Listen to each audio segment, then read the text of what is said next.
Welcome to Shashtika சமையல். இன்றைக்கி சஷ்டிகா சமையலில் என்ன பார்க்க போகிறோன்னா, ராஜஸ்தானில் ரொம்ப ஃபேமஸாக இருக்கக்கூடிய ஒரு பிரேக்ஃபாஸ்ட் ரெசிபி தாங்க பார்க்க போகிறோம்.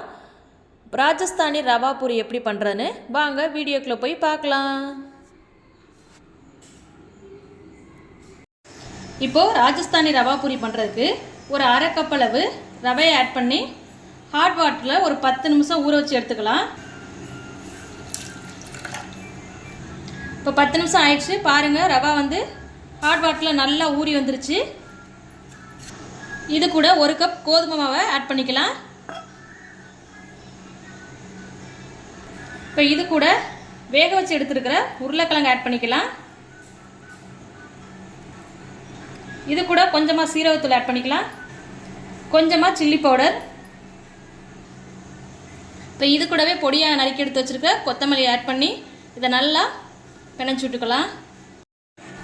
இப்போது இதை கட்டிகள் இல்லாமல் நல்லா பிணைச்சி விட்டுக்கலாம். பூரி பக்குவத்துக்கு நல்லா பிணைஞ்சு எடுத்துக்கலாம். கொஞ்சம் கொஞ்சமாக தண்ணி ஆட் பண்ணிக்கலாம். இப்போ இது கூடவே கொஞ்சமாக உப்பு ஆட் பண்ணி நல்லா கிளறி விட்டுக்கலாம். இப்போது நல்லா பிணைஞ்சு எடுத்தாச்சு. இப்போ இதை ஒரு 10 நிமிஷம் அப்படியே இருக்கட்டும்.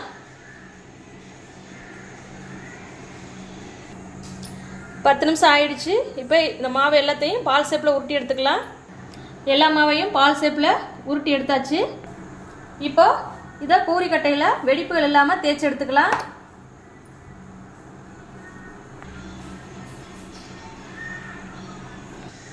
பாருங்கள் ஃப்ரெண்ட்ஸ், எல்லா மாவையும் இந்த பக்குவத்துக்கு தேய்ச்சி எடுத்தாச்சு. இப்போ பூரி போட்டு எடுத்துடலாம்.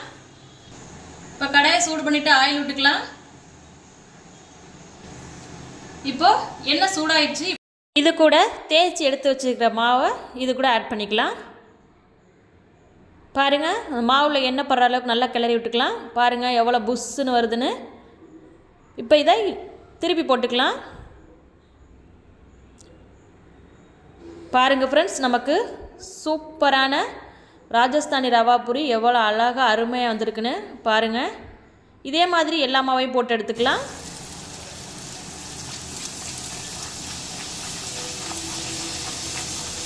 பாருங்கள் எவ்வளோ அருமையாக சூப்பராக வருதுன்னு. இப்போ இது எல்லாத்தையும் நம்ம ஒரு பிளேட்டுக்கு எடுத்துக்கலாம். பாருங்கள், நமக்கு தேவையான சூப்பரான ராஜஸ்தானி ரவா பூரி ரெடி ஆகிடுச்சு ஃப்ரெண்ட்ஸ். நீங்களும் இந்த ரெசிபியை கண்டிப்பாக மறக்காமல் ட்ரை பண்ணி பாருங்கள். அவ்வளோ ஒரு டேஸ்ட்டுங்க. இதை நீங்கள் ஒரு டைம் ட்ரை பண்ணி பார்த்தீங்கன்னா அடிக்கடி செய்வீங்க. இந்த ரெசிபி உங்களுக்கு பிடிச்சிருந்துச்சுன்னா மறக்காமல் நம்ம சேனலை சப்ஸ்கிரைப் பண்ணி வச்சுக்கோங்க. லைக் பண்ணுங்கள், ஷேர் பண்ணுங்கள், கமெண்ட் பண்ணுங்கள் ஃப்ரெண்ட்ஸ்.